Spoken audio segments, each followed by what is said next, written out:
Okay, when you hear that term, high-value individual, what's the first thing that pops into your head? Is it, all about the money, the net worth, or maybe something deeper? Today, we're doing a deep dive into a really fascinating perspective on this. We're looking at what truly makes someone high value, and we're drawing from the source, the mindset of high value individuals. Mhm. It presents this really interesting framework, not just for wealth, but for like genuine impact. That's exactly right. And our goal here, our mission for this deep dive is really to pull out those core insights. What defines this specific mindset? We're focusing on the ways of thinking, the perspectives that generate real value, and crucially, value not just for the individual, but, for society too. The source makes a point of moving past just the financial side of things. Yeah, it offers a much richer view, doesn't it? Definitely. More holistic. Okay, so let's unpack this. The first pillar, the first principle they highlight, it's foundational, continuous self-investment. And it's not just a casual suggestion, is it? The source really hammers this home. It says high-value individuals are active learners. They're prioritizing new skills, reading widely, taking courses. Right, training to become real experts in whatever they do. Exactly. And the why behind it is key. The source frames knowledge and skills as untakeable assets. Untakeable assets. I like that. Yeah, it's powerful, isn't it? Unlike money, which can fluctuate or disappear. Right, external factors. Exactly. This kind of wealth is intrinsic. It's portable. It stays with you. So it becomes the ultimate foundation for, resilience and long-term value, no matter what happens out there. It's about that consistent, deliberate effort. A bit like what you, listening, are doing right now, seeking out this information. Mm-hmm. Makes sense. Okay, now here's where it gets really interesting. Maybe a little counterintuitive for some. The source suggests time freedom is actually more important than just piling up money. Yeah, that one definitely challenges the usual thinking. Why? Why put time above pure wealth? Well, the core idea presented is that time is fundamentally our most valuable resource, and it's irreplaceable. Can't make more of it. Precisely. You can always potentially make more money, but time just goes. So time freedom here means having the actual ability to choose how you spend your moments, who you work with. Your life's direction, basically. Exactly. The source gives examples like Elias, a designer who structured his work for deep work blocks, or Maria, building an online business that didn't need her constant supervision. It's about designing your work around your time, not the other way around. Which really makes you pause and think, okay, if I have more time freedom, what would I actually do with it? Mm-hmm. It's a powerful question. So, okay, you're investing in yourself. You're starting to prioritize time. How do you actually make things happen? How do you execute? Right, the practical side. Yeah, that leads straight to the next point. The source really emphasizes that good results, consistent success, well, it doesn't just happen by accident. No, it stems from clear processes and consistent practice. So things like setting really clear goals, planning things out in detail. And monitoring, checking how things are actually going. Yeah. Regularly. Yep. And what's fascinating is how the source defines good processes. It's not just about being efficient, although that's part of it. It's about creating a path to, superior predictable outcomes. You need clear ways to measure success. You need loops for continuous improvement. So you keep refining it. Exactly. And Yeah. you need flexibility because things always change, don't they? It's like building a system, a repeatable method.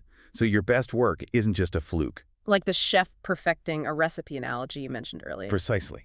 Once the process is down, you can replicate that quality outcome, even when things get busy or stressful. That focus on methodical execution rather than just, random bursts of effort. Huh. It works anywhere. Creative stuff, business stuff. Reduces errors too, I imagine. Drastically, yeah. Okay, this next one, it's bold.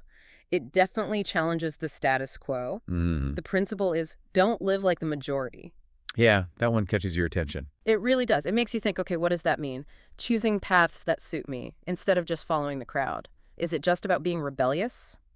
No, I think the source frames it as something more strategic than just rebellion. Okay. If you connect it to the bigger picture they're painting, it's less about simple opposition and more about independent thought. It's about applying, real analytical thinking before you make big decisions. And then having the courage, the guts, really, to pick the path you genuinely believe is best for you. Even if it's not the popular choice. Especially if it's not popular, Whether that's your career, how you handle your money, your lifestyle, it's about aligning with your goals, your values, not just adopting what everyone else is doing Yeah. without question. It takes courage, like you said, being the one voice suggesting something different. It really does. The source emphasizes that courage. Okay, so having the courage to forge your own path is one thing, but you need some practical tools, right? Yeah. And the source offers something really tangible here, the 20-30-50 principle. Ah, yes, the allocation framework. Right. It's a way to think about allocating your resources, like time and money. So the breakdown is 20% for learning, for self-development, Mm. 30% for investing, building financial security for the future, Right. and the remaining 50% for, daily living necessities, enjoying life now. How rigid is this, though? Does it work for everyone? That's a really important point. The source is clear. It's not a strict, unbreakable rule. It's more of a powerful guideline. A starting point. Exactly. A framework to aim for balance. Yeah. The benefit is that it helps you consciously avoid neglecting any key area. You're nurturing your growth, preparing for the future, and maintaining your present quality of life. But the key, as the authors stress, is adjusting those percentages. You tailor them to your specific situation, your goals. Makes sense. So it's about being intentional with where your resources go. Intentional allocation, yes. Not just letting things happen randomly. It makes you ask yourself, doesn't it? How are my resources split right now? Could this kind of principle help me be more deliberate? Yeah, definitely food for thought. Okay, another insight that really struck me. Choosing meaningful work over just chasing the highest paycheck. Mm-hmm. That's a big one. It brings up that classic tension, right? Passion versus paycheck. Does the source say ignore money completely? Or is it about finding a balance?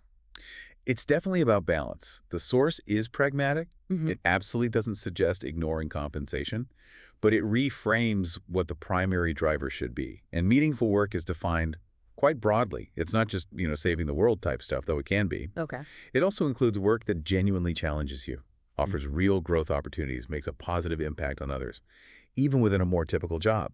According to the source, high-value individuals look for that sweet spot. They consider the meaning, the fulfillment, alongside appropriate compensation. It's not about chasing the absolute highest salary at all costs, but finding work where your effort feels valuable and you're compensated fairly for that value. Finding that alignment, value given, value received, plus personal meaning. Exactly. That intersection. All right, so we're rounding out these principles now. The final one brings us back to a kind of broader philosophy. Yeah, the anchor point. Life is a journey, not a destination. This feels like it ties everything else together, doesn't it? It really does. It's the ultimate mindset shift, I think. How does this specific perspective help someone actually live the other principles day to day? Well, viewing life this way, Hmm. it fundamentally changes how you approach everything. It helps you internalize that change is just normal, part of the process. It emphasizes learning from every experience, the successes, sure, but maybe even more importantly, the things that don't go as planned, the failures. Seeing failure as data, almost. Exactly. Data for the next step. It fosters resilience because you're not defined by any single outcome.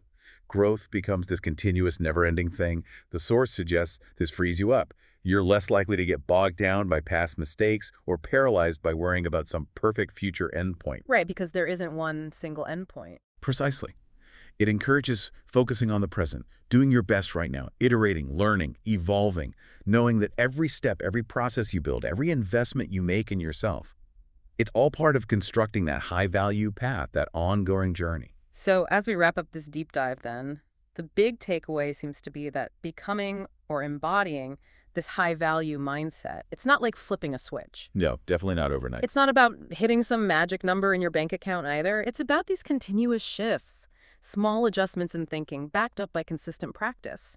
These principles we've discussed, they aren't just theory, they feel like a practical map, a blueprint for creating real lasting value. For yourself and maybe for others too. Which brings us to a final thought, maybe a challenge for you listening. The source implies lasting change isn't about huge dramatic leaps. It comes from accumulating small, consistent actions over time. So this raises an important question. What's maybe one tiny, consistent action you could commit to starting today?